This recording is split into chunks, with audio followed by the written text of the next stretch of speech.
E eu fui corrigido aqui pelo Chico, eu voltei no tempo 10 anos, falei que era 2001, você sabe, é 2011. Eu quero ler em Lucas, no capítulo 9, do verso 57 a 62. Lucas 9, de 57 a 62. Leia comigo, por favor.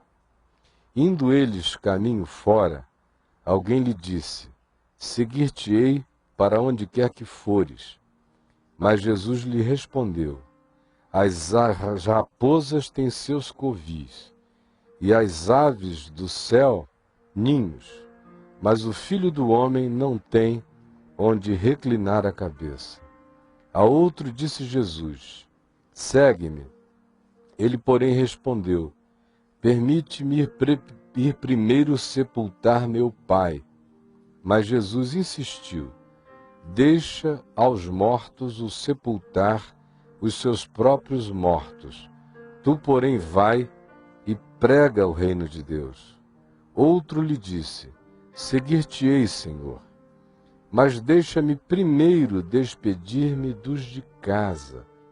Mas Jesus lhe replicou: ninguém que, tendo posto a mão no arado, olha para trás, é apto para o reino de Deus. São 3 situações interessantes de pessoas e encontros de Jesus com indivíduos no caminho, na jornada, do mesmo modo que acontece conosco todos os dias. A grande diferença entre o que aqui se diz e o que a maioria de nós experimenta, prova no dia a dia, é a seguinte: a maioria de nós está de fato acostumada aos convites da religião. Os convites da religião dizem: venha para cá, fique aqui, não saia daqui, encontre o seu lugar e permaneça neste lugar, não saia, jamais. É um convite para você entrar em alguma coisa e ficar encaixotado dentro.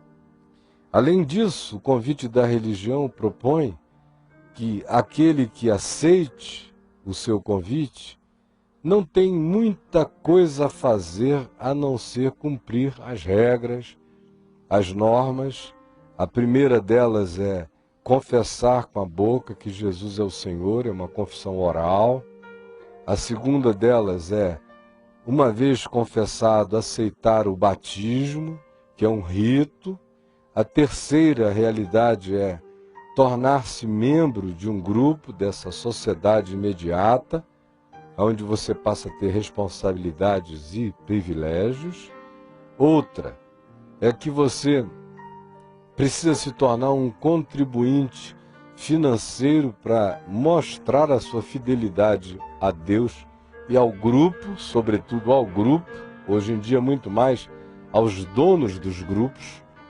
E ainda, a religião dá a suposta garantia de que aquele que assim fizer será um indivíduo sempre bem ranqueado, vai estar sempre com boas patentes aos olhos dos homens. Esse é o modo de ascender no grupo.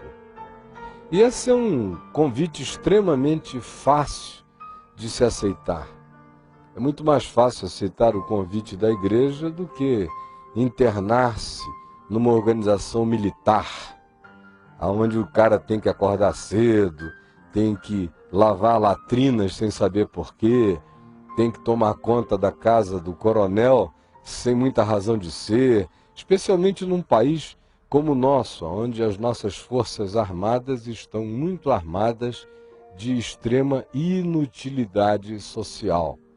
Na igreja ou na religião, você tem também o privilégio de, tendo uma voz boa, cantar, aparecer como um indivíduo que pode ser descoberto, virar um cantor gospel, quem sabe. Ou se você tiver bico hábil, logo logo vão identificar sua habilidade no falar, e em sendo um jovem, você vai se tornar logo alguém chamado para as reuniões da juventude, da mocidade, para falar. se tiver um pouco mais de ousadia, vão colocar você para pregar em lugares. Se for uma igreja organizada em células, você vai ser catapultado para se tornar líder de uma delas.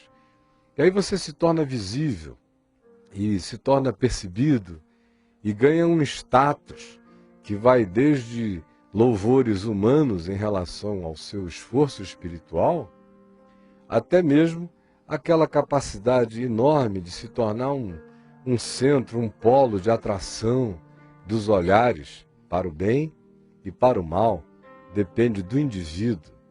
Mas tudo isso ainda nada tem a ver com Jesus nem com o Evangelho.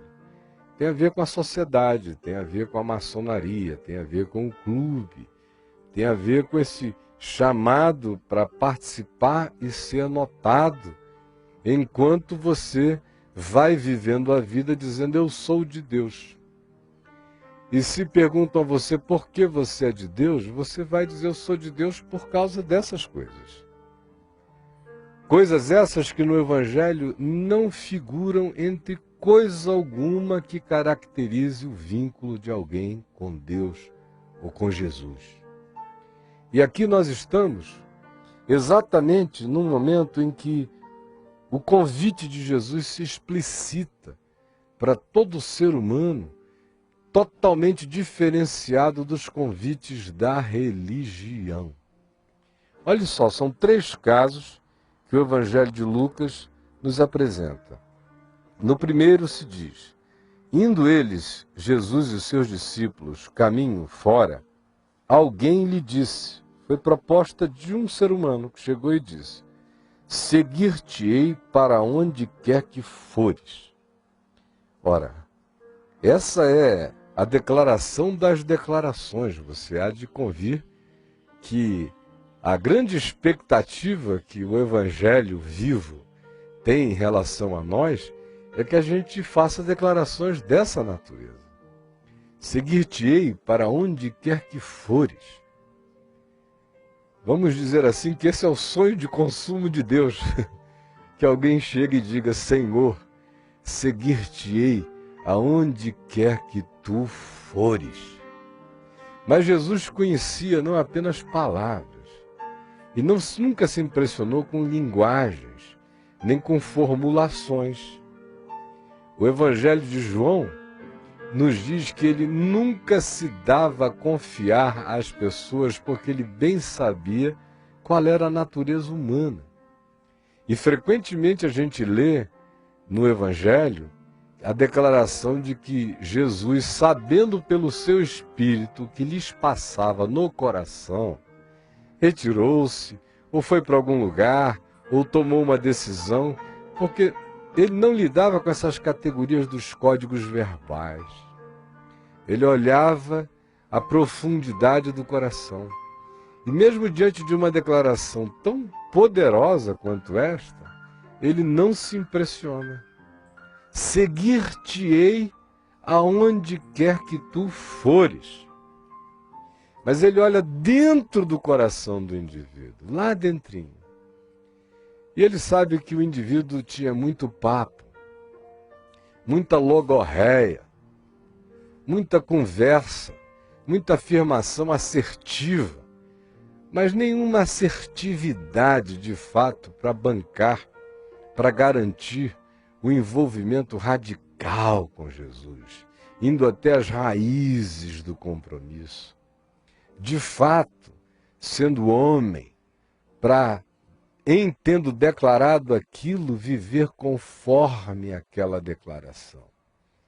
É por isso que Jesus diz, olha só meu filho, olha bem aqui para mim, as raposas têm os seus covis, as aves dos céus têm os seus ninhos, mas eu, o Filho do Homem, não tenho aonde reclinar a minha cabeça. E naquela mesma hora, o indivíduo seguiu o seu caminho. O que isso nos fala? Nos fala de gente com uma capacidade enorme de verbalizar coisas que não têm raízes equivalentes no coração. E nos fala da não impressionabilidade de Jesus em relação a essas nossas confissões bombásticas, mas que não têm raízes na nossa vida. Eis a razão porque o indivíduo não prosseguiu na jornada. Não se diz que o homem, apesar disso, tendo ouvido o que Jesus falara, continuou, ao contrário. O silêncio do texto nos faz crer que a pessoa simplesmente foi embora entristecida, porque agora, ao fazer as contas, ao avaliar, viu que de fato, provavelmente o caminho de Jesus passasse por onde ele não tivesse coragem de passar. Aliás, naqueles dias, era muito fácil alguém chegar para Jesus com uma declaração dessa, naquele momento da vida de Jesus, com tantas multidões à volta, com tanta popularidade, com tantas curas, milagres, sinais, prodígios, maravilhas, fenômenos indescritíveis, divinos, vazando e sobejando dele, dava até status. Dizer o meu rabi, o meu mestre, aquele a quem eu sigo, manifesta poderes especiais.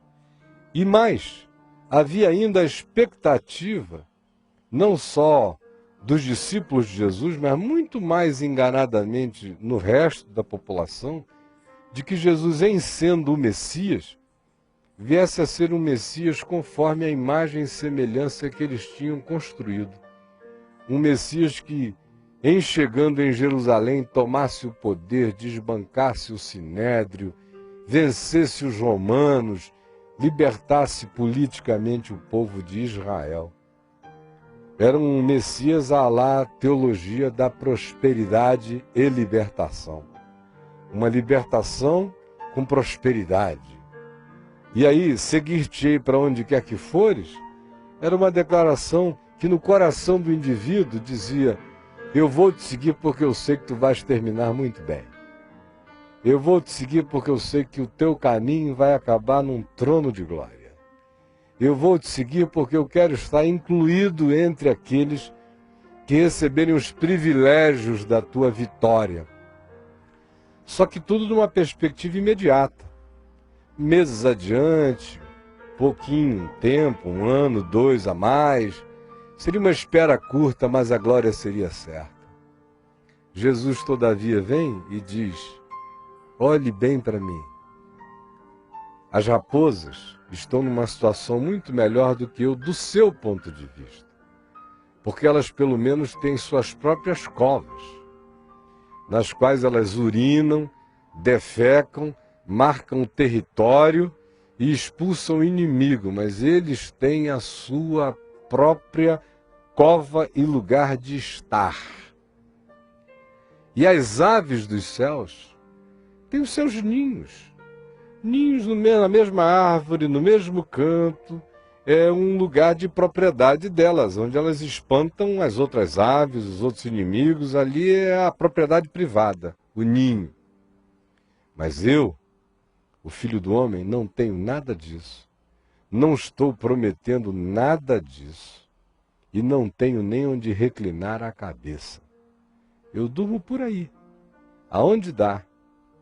Aonde o sono chega, aonde tem um abrigo, uma cova, uma árvore, um cantinho para eu me reclinar, eu deito. Mas não tenho um travesseiro, não tenho um quarto, não tenho segurança de natureza nenhuma. É isso mesmo que você quer? E aí o Evangelho silencia, porque silencioso foi o retirar do indivíduo. Hoje em dia tem muita gente pensando que seguir Jesus é um bom negócio. Na realidade, eles estão seguindo a religião, não Jesus. É por isso que diante de calamidades tem muita gente se questionando sempre. Por que isso aconteceu? Por que Jesus permitiu? Por que gente desabrigada? Ora, Jesus disse a quem afirmou a ele: seguir-te-ei por onde quer que fores, que segui-lo significava Do ponto de vista humano, provavelmente insegurança total. Nenhuma promessa de palácios, nenhuma promessa de casas espetaculosas, nem segurança do ponto de vista humano, ao contrário. Ele disse, não andem ansiosos de coisa alguma, nem do presente, nem do futuro. Em relação ao dia de hoje, basta cada dia o seu próprio mal. Em relação ao futuro, descanse em mim com confiança total e absoluta, mas não há nenhuma promessa de nada que não seja busque, em primeiro lugar, o reino de Deus e a sua justiça e as coisas essenciais, pão, água, aqueles que são os elementos básicos da vida, todos eles serão acrescentados todos os dias. E tanto mais quanto a mente de vocês não ande desesperada, nem ansiosa, nem preocupada. Mas até aí vai a palavra, até aí vai a promessa do Evangelho. O que passa daí já é teologia de Satanás. Já é a teologia da prosperidade sem Deus. Já é a macumba praticada pelo cristianismo em nome de Jesus. E é por causa de tais promessas falaciosas e mentirosas, feitas em nome de um Jesus que não existe, que quando a situação se complica, a maioria deixa a fé, a maioria desiste, a maioria diz onde está Deus. A maioria fica com perguntas completamente imbecilizadas. Como é fácil vir com a bravata de dizer seguir-te-ei para onde quer que fores. Se você fizer uma declaração dessa na igreja, o povo vai dar saltos de alegria. Os pastores vão dizer, aleluia, ganhei mais um, que não vai me deixar sob hipótese nenhuma, virou membro da seita. Agora, com Jesus é diferente. Ele olha aí dentro do seu coração e vê quais são as suas intenções. Tem muita gente pensando, ainda agora, que Deus é impressionável com palavras. Fica cobrando de Deus as declarações que fez, dizendo, tu tinhas que bancares o que eu falei em teu nome. Mas Jesus só banca o que ele próprio falou. Ele não banca o evangelho que eu invente. Ele não banca as minhas criações caprichosas, batizadas com o nome dele. Creia nisso e saiba disso, não há apelação. Aqui nós estamos diante de um indivíduo que, ao vir com a sua bravata e ao perceber qual era a intenção de Jesus de nos levar por um caminho de segurança em Deus, mas que não se estriba em segurança humana, ele disse, eu estou fora dessa, porque na realidade ele não estava disposto às implicações da pobreza eventual, dos sacrifícios, dos tempos onde se tem menos do que mais, dos tempos onde a gente tem que fazer contas com números que nem existem. Existem esses tempos na vida da gente. O apóstolo Paulo diz que tendo com o que comer e beber, estejamos contentes. Esse é o contentamento. Olha, tendo o que comer e o que beber já está bom, está no lucro. Mas as promessas que são feitas a nós hoje pelos homens são todas de Taj Mahal, de empresas, de bons negócios, de prosperidade diversa que nos vai alcançar, de segurança de que nem mal orgânico nos atingirá, de que nós sempre estaremos como cabeça e nunca como cauda na vida. Quando Jesus disse, não existe mais essa coisa de cabeça nem de cauda, um só é o cabeça. E vocês todos são cauda mesmo. Estão aqui como discípulos do Filho do Homem. Se o Filho do Homem, que é o cabeça, não veio para ser servido, mas para servir e dar a sua vida em resgate de muitos, que dizer dos seus discípulos, o discípulo não é maior do que o seu mestre, do que o seu Senhor. E o maior entre vocês seja aquele que sirva. Esse tempo de buscar ser cabeça e não cauda morreu no Evangelho. No Evangelho todo mundo existe para servir conforme o dom que recebeu, conforme a medida da graça de Deus compartilhada com cada um de nós. Aí o indivíduo, ouvindo isto, simplesmente disse, bom, não era bem isto que eu pensava. Como muita gente que me vê e me ouve agora, fica lá com aquele desapontamento no coração. Por que o Caio tem que ficar sempre com esse balde de água fria em mim? Não, eu não engano você. Eu só estou dizendo o que Jesus ensinou e dizendo que o resto é mentira, meu irmão. Se você quiser seguir a mentira, faça bom proveito do atoleiro na pocilga do engano. Mas se você quiser verdade no Evangelho, é isto que Jesus disse. Eu apenas o repito. E eu não estou aqui tentando aumentar o número de pessoas para uma religião. Eu estou, em nome de Jesus, vendo se discípulos são criados, discípulos do Evangelho, conforme o Evangelho, segundo Jesus, sem brincadeira, sem miragem, sem visagem, sem pantomima, sem cenografia da mentira, pintada diante dos olhos de ninguém. No mundo tereis aflições, mas tende bom ânimo. Eu venci o mundo. Essa é a promessa. Não se turbe o vosso coração. Credes em Deus? Crede também em mim. Na casa de meu pai há muitas moradas. Se assim não fora, eu vou-lo teria dito. Mas eu vou preparar-vos lugar. E quando eu for e vos preparar lugar, voltarei e vos receberei para mim mesmo, para que onde eu estou, estejais vós também. Essa é a palavra, essa é a promessa que nos foi evangelizada. O que ficar aquém disso é mentira. O que passar disso é maldade, construída por homens e pelo diabo. E o apóstolo Paulo diz que a minha atitude diante do que ficar aquém ou for além do Evangelho é considerar isso maldição, engano na existência, realidade falsificada, com a qual eu não tenho que ter absolutamente nada a ver. O segundo indivíduo que aparece nessa sequência é um a quem Jesus convida. No verso 59 se diz, a outro disse Jesus. No primeiro caso, a pessoa veio e disse, seguir-te-ei para onde quer que tu fores. No segundo caso, Jesus olha o indivíduo, vê nele potencial e diz, segue-me. Ele, porém, respondeu, permite-me ir primeiro sepultar meu pai. São os que protelam e adiam o engajamento para sempre. Agora, o chocante nisso é a gente saber que Jesus está falando aqui de alguém que tinha o potencial. Ele não estava tentando o homem.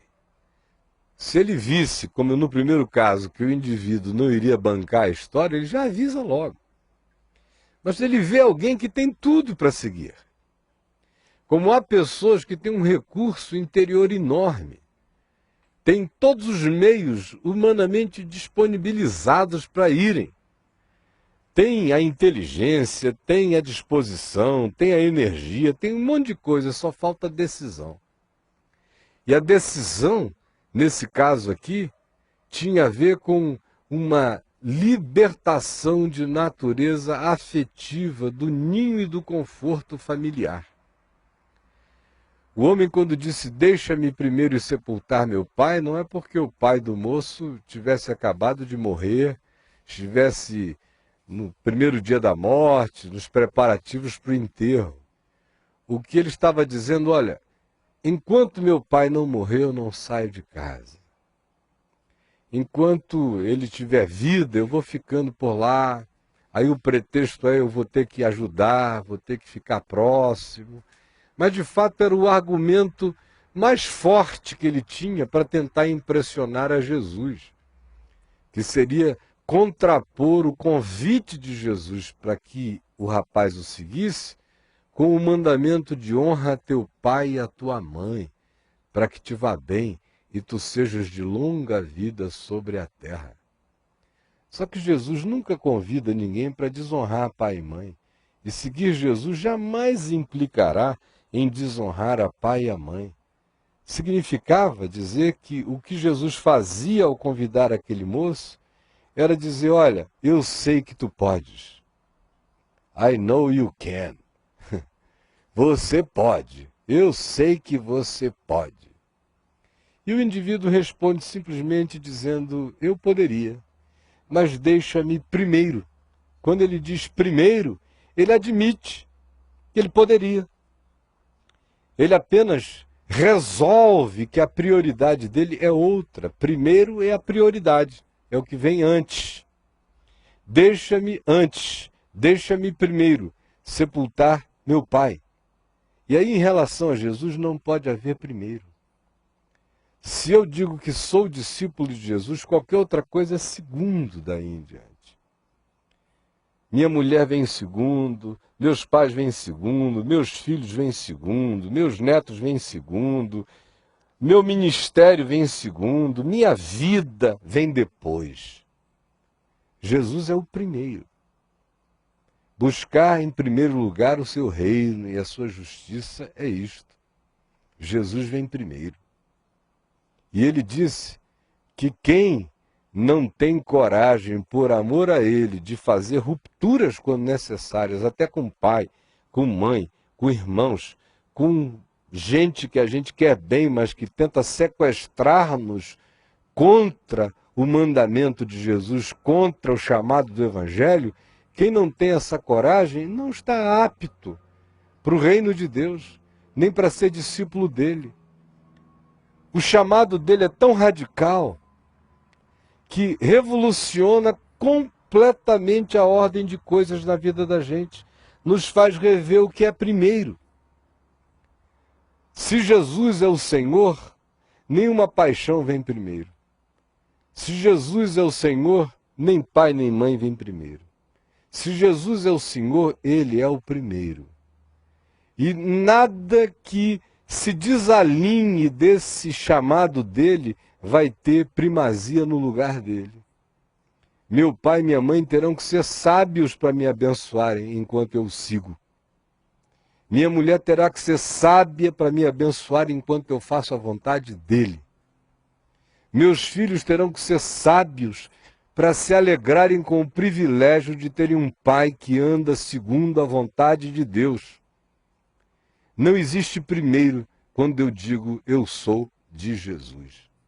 Tudo mais vira segundo, tudo mais se torna periferia à volta do trono. Deu para você me compreender? Olha só o que se diz a seguir. Mas Jesus insistiu.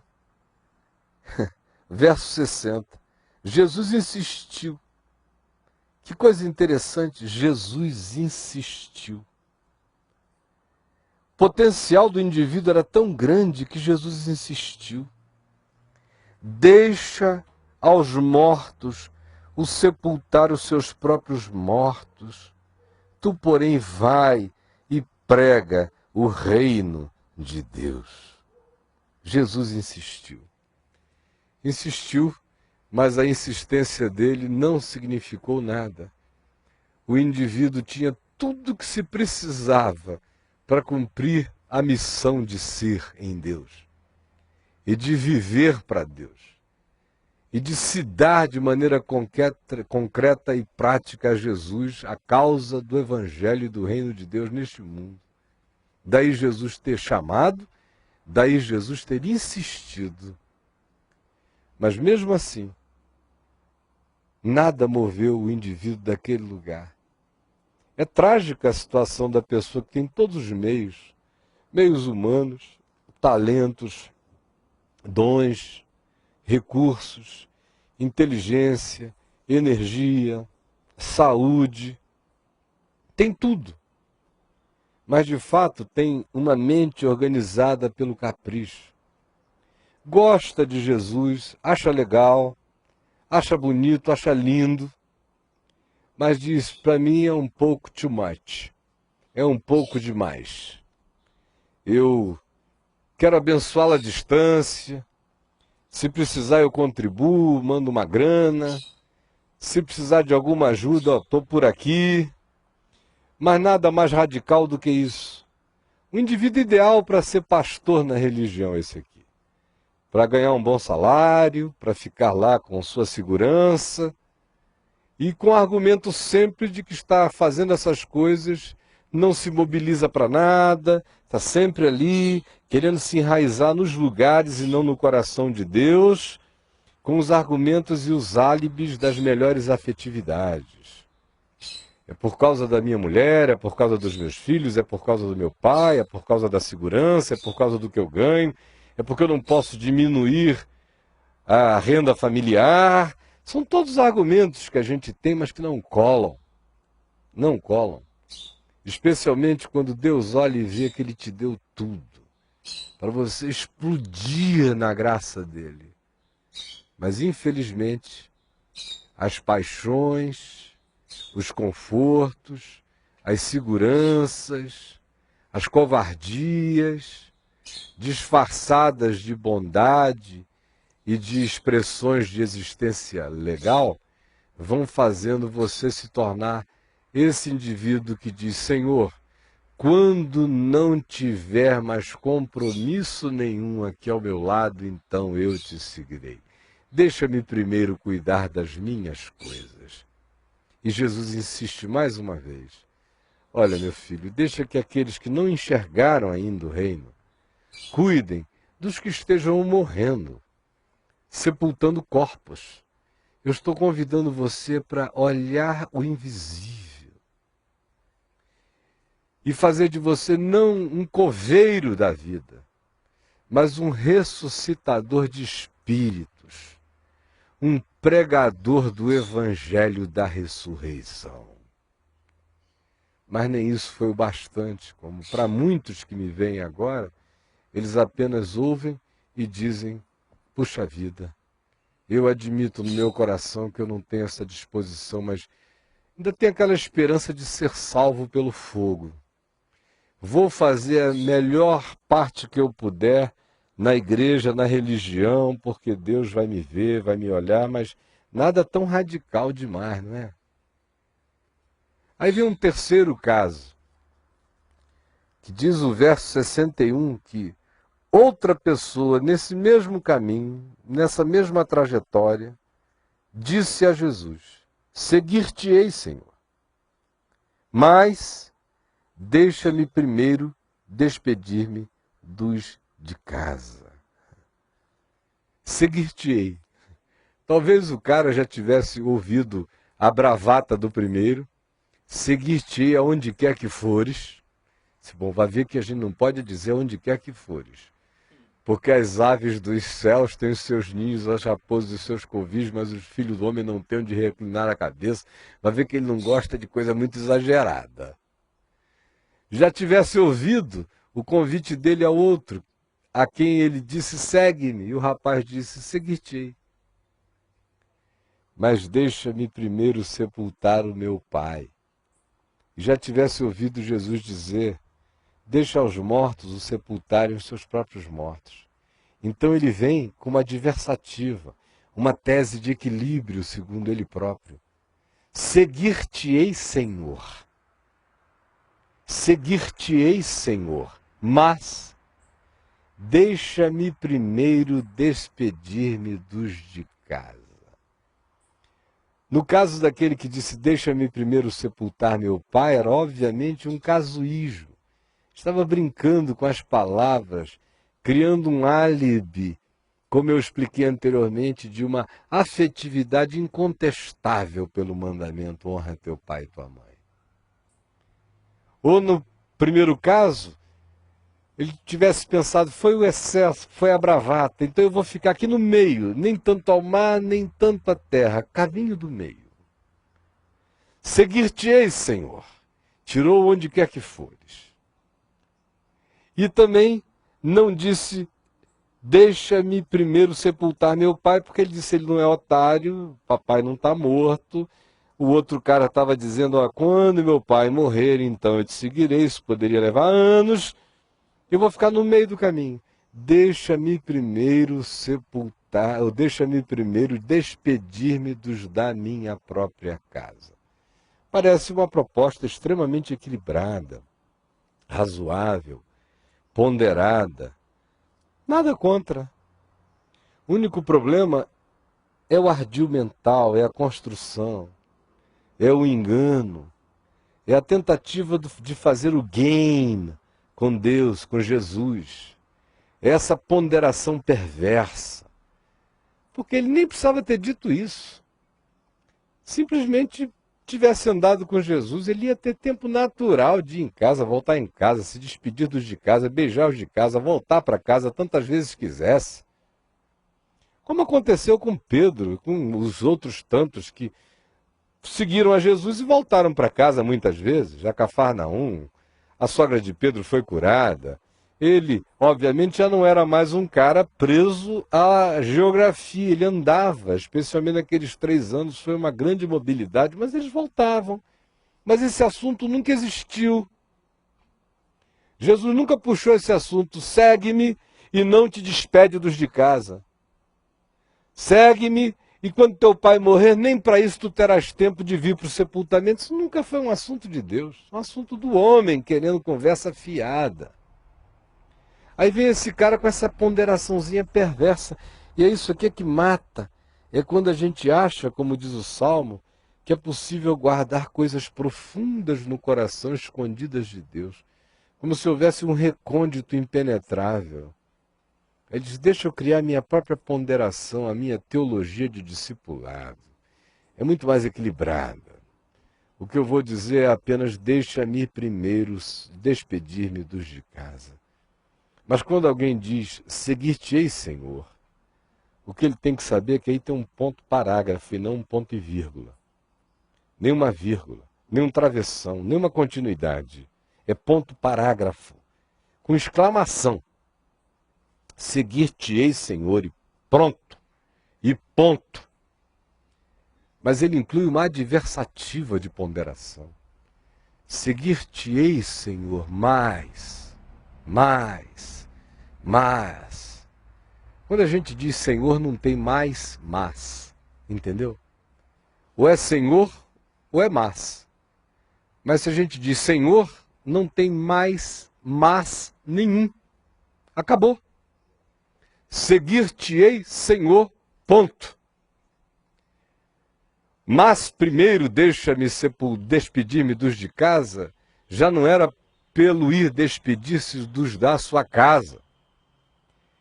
Era pelo engano, era pelo auto-engano, era pela subjetividade, era pela pretensão de crer que se poderia criar um caminho intermediário, de colocar uma rédea no chamado de Deus, de fazer reparos ao convite de Jesus. É aí que entra a desgraça da nossa intelecção, a desgraça da nossa vontade superior à vontade de Deus na nossa vida, quando a gente diz que quer Jesus, mas tem ponderações a fazer e tem equilíbrios a trazer. São aqueles que tentam equilibrar o Evangelho. São aqueles que acham que o Evangelho é um pouco demais, radical demais, como eu já encontrei tanta gente. E alguns honestos o suficiente para me falarem. Como, por exemplo, quando eu era pastor em Niterói, uma ocasião, assim que eu falei a primeira vez o conteúdo do meu livro Seguir Jesus, o mais fascinante projeto de vida, ele antes de ser posto no papel foi falado por mim em alguns lugares e ocasiões, até que ele virou um texto escrito. Eu fiz a sequência daquelas falas ali durante uma semana inteira na igreja local que eu pastoreava. E ao final, já num domingo à noite, um senhor me procurou, ele me conhecia desde a infância. E ele disse, escuta, meu querido pastor, você não acha Isso é um pouco demais, não? Eu falei, mas você tem alguma coisa a dizer quanto ao fato de que não foi exatamente isso que Jesus falou? E que não seja exatamente esse o convite dele? Ele disse, não, está tudo perfeito, só que Jesus era Jesus, você é você, né? Eu falei, você não entendeu que eu não sou Jesus e não estou convidando ninguém para me seguir? Eu estou convidando você para seguir a Jesus assim como eu estou seguindo, então diga isso a Jesus, mas não diga isso a mim. Se eu estivesse convidando você para me seguir, seria demais. Uma pretensão de uma arrogância diabólica, de uma megalomania insuportável. Mas não é a mim que eu convido você para seguir.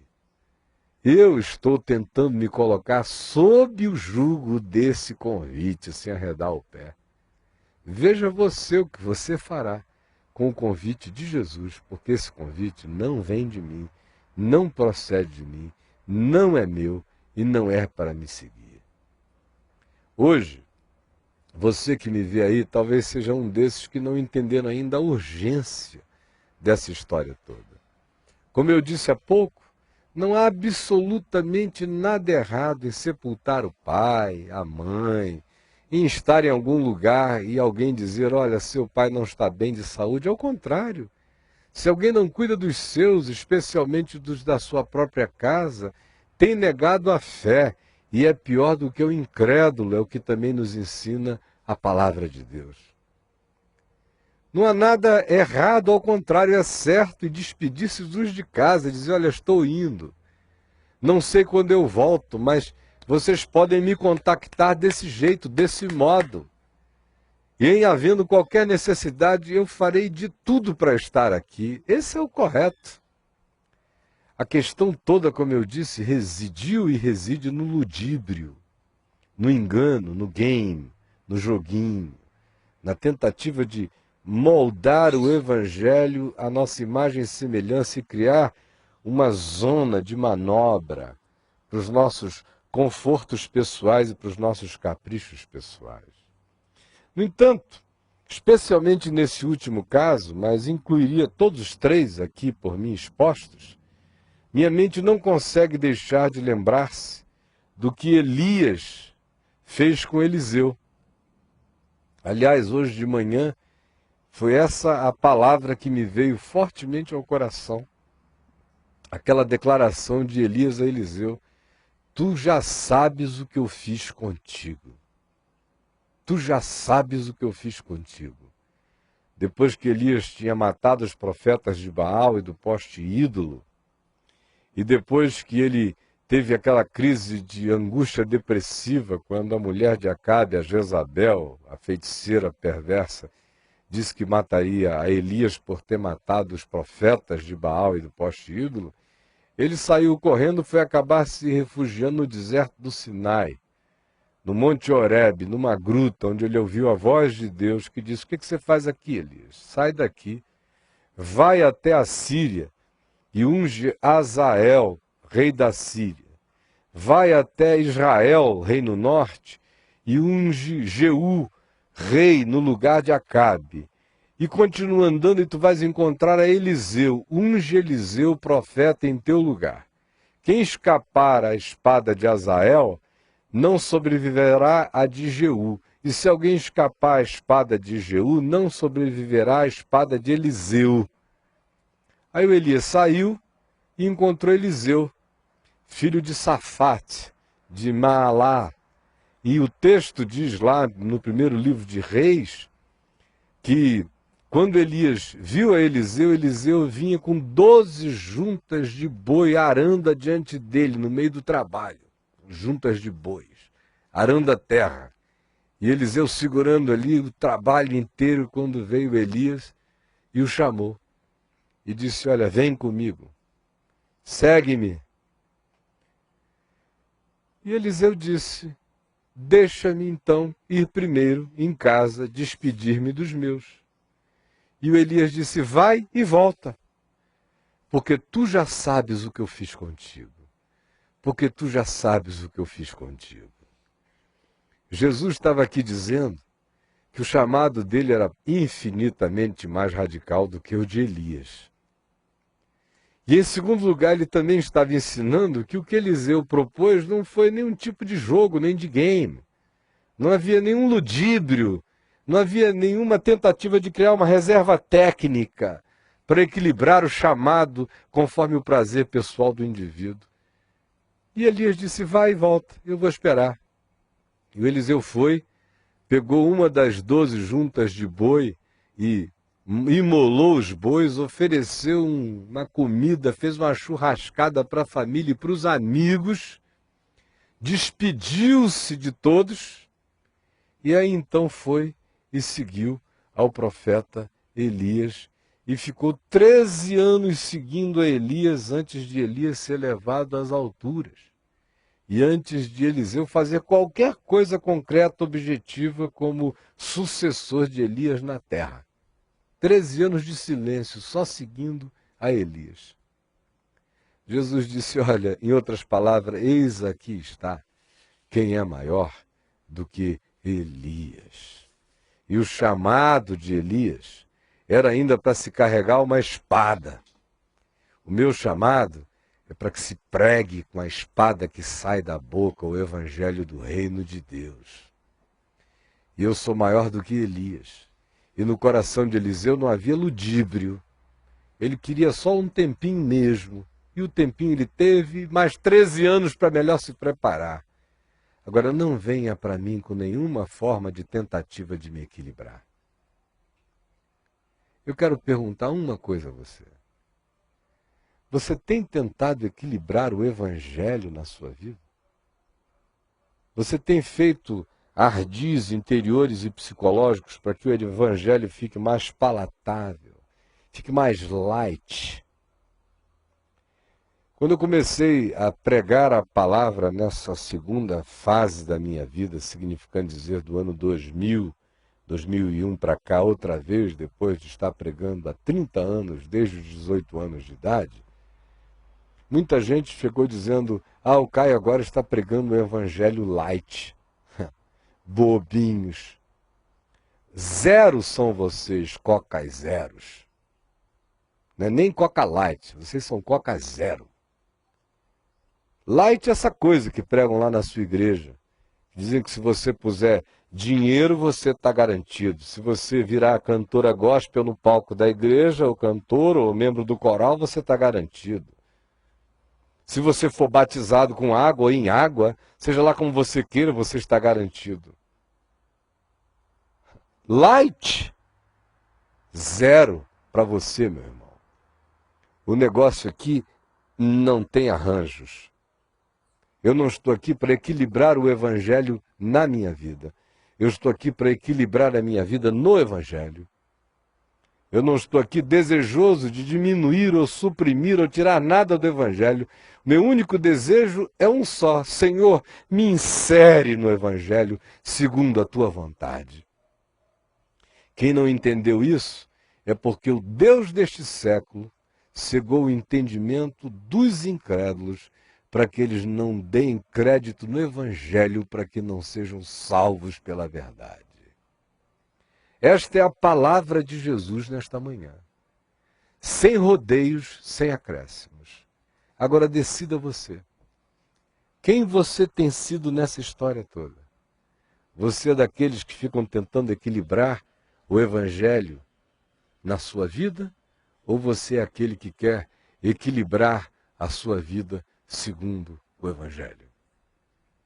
Você é daqueles que pararam de ler o evangelho e ficam agora só com os livros, as doutrinas da igreja? Esse é um sinal de que você tenta equilibrar o evangelho na sua vida.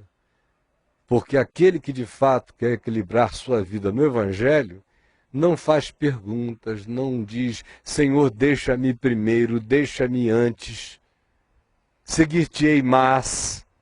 Nada disso existe quando a gente simplesmente diz, eu sou, eu quero, eu vou. Aí tudo mais acontece, porque Jesus não veio para separar marido e mulher, a menos que o marido seja um diabo. Aí A palavra de Deus diz, fique livre. A menos que a mulher seja uma megera perversa. Ou se não houver amor entre vocês, porque em não havendo amor, nada aproveita, nada é verdade. Mas do contrário, não há nenhum convite no Evangelho para quebrar vínculos verdadeiros, amorosos, sinceros. Não há nenhum tipo de intransigência no Evangelho contra a naturalidade do curso da existência. Agora existe uma intransigência total no Evangelho, quanto ao ludíbrio, ao engano, à falaciosidade, à vontade de arranjar escaninhos e lugares secretos onde a gente pensa que Deus não penetra. Aí a gente bate na rocha. Aí a gente dá de testa na esquina, pá, e fica com marcas perenes, como eu tenho aqui, ó. Cacetada de uma quina, de parede, com 6 anos de idade, nunca saiu da minha testa. Tá! Aí, meu amigo, é pular de cabeça na ponta da espada. Não brinque disso. E nesses dias tão graves, mais do que nunca, é isso que eu tenho a dizer. Não tente equilibrar o Evangelho na sua vida. O chamado é para que nós equilibremos a nossa vida no Evangelho. Portanto, não existe nada que venha primeiro.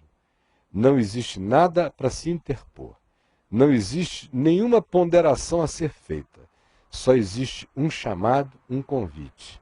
E a resposta é, eu estou aqui, Senhor. Sem acréscimos, sem questões, sem ponderações, sem qualquer reparos a supostos exageros divinos. Você me compreendeu? Vamos orar então juntos. Vamos. E o meu convite a você é para que você se curve diante de Jesus. Para que você reveja toda a sua vida e aquilo que vem primeiro. Quem vem primeiro? O que é primeiro? O que é mais importante mesmo? Pare de se enganar. Pare de fazer de conta. O que vem primeiro? O que vem primeiro? E ouça os ecos da voz de Elias a Eliseu. Tu sabes o que eu te fiz. Senhor Jesus, eu sei o que tu me fizeste. Eu conheço o privilégio e a responsabilidade. Eu sei que nada mais vem primeiro. Ninguém vem em primeiro lugar. Eu sei que todos os meus amores foram secundados. Eu sei que todo e qualquer capricho caiu por terra. Eu sei que nem pai, nem mãe, nem esposa, nem filhos, nem irmãos, nem amigos, ninguém vem primeiro. Nem os netinhos preciosos, ninguém vem primeiro. Tu és o primeiro. E se ninguém entender, que eles saibam então que tu és o único. O único.